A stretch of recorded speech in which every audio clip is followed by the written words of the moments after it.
my phone buzzed. Unknown number. Join me for a night of mystery. An island adventure awaits. Will you accept the challenge? Mr. Beast. A strange text from Mr. Beast. Could this be real? I stared at the message. A mix of excitement and doubt filled my mind. Is this a prank? Or was this a genuine invitation from the world-famous YouTuber? The thought of meeting Mr. Beast and embarking on an adventure was exhilarating, but the mystery surrounding it all was unsettling.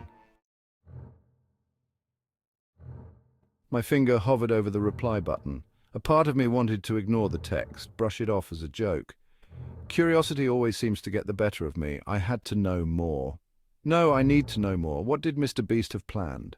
What was this island adventure all about? I took a deep breath and typed, "I'm intrigued. Please tell me more," as I sat on the edge of my seat. The reply was instant. "Excellent. A boat will pick you up at 8 p.m. sharp. Be ready for an unforgettable night." An address followed. My heart pounded as if it was escaping my chest. This was actually happening. I had no idea what to expect, but I knew I couldn't miss this opportunity. At 7:45 p.m., I arrived at the designated location. A secluded dock. I placed my bag down on the dock as a mist rose in. A lone figure stood at the edge, silhouetted against the moonlight. As I approached, the figure turned.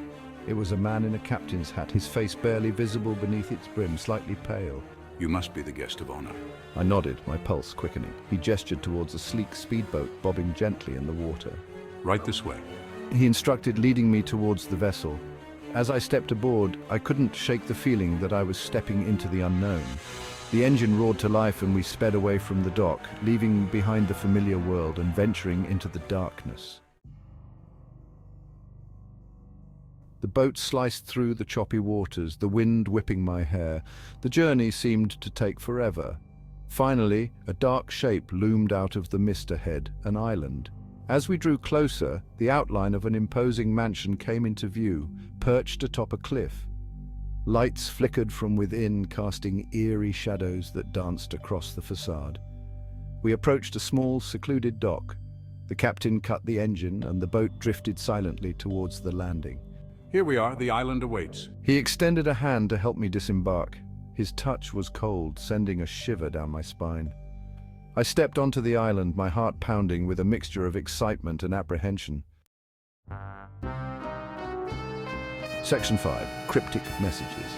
As I made my way up the winding path towards the mansion, I noticed strange symbols etched into the rocks lining the path. They were unlike anything I'd ever seen before, a series of intricate knots and spirals. Cryptic messages, perhaps? A sense of unease crept over me. What kind of place was this? I reached the mansion's imposing front door, its surface weathered and old. A heavy brass knocker shaped like a skull adorned the center. Hesitantly, I lifted the knocker and let it fall. The sound echoed through the silence, sending a shiver down my spine. Moments later, the door creaked open, revealing a dimly lit entryway. A tall, shadowy figure stood in the doorway, beckoning me inside.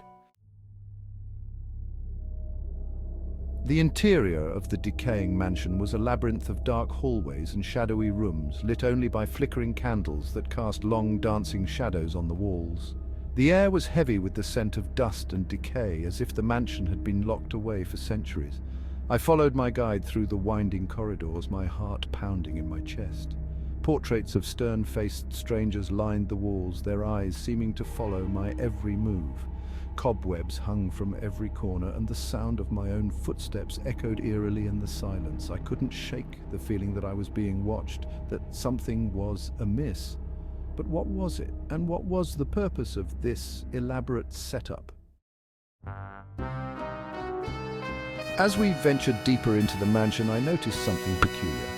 Scattered throughout the rooms were puzzles and riddles, each one more cryptic than the last.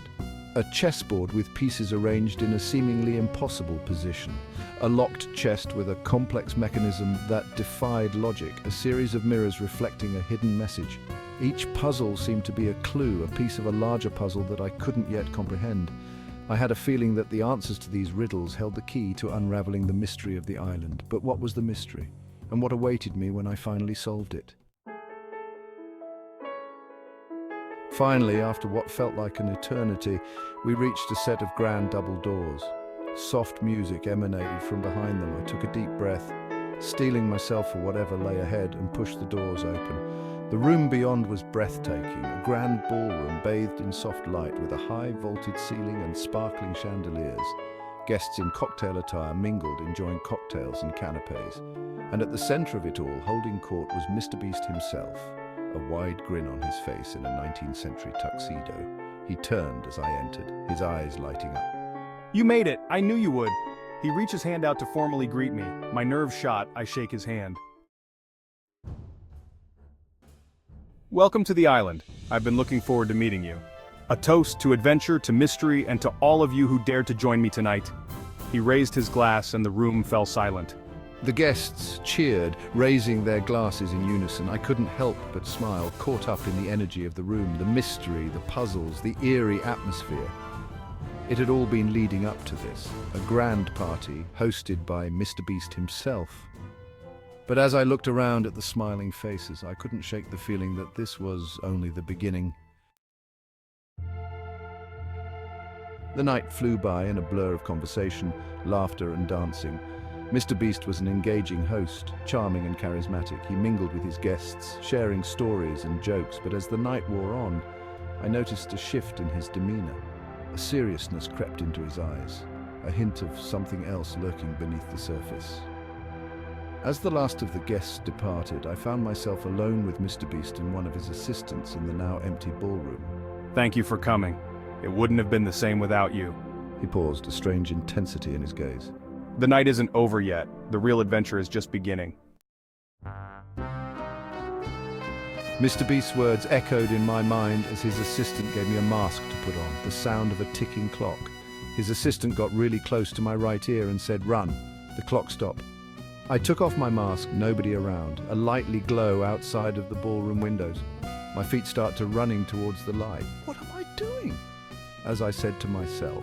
The floor began to collapse in on itself. I jump in the air and grab on a railing, hanging on for dire life. I need to win, but what is this game, or is it a game at all? For one last time, I try to grab a hold on the railing.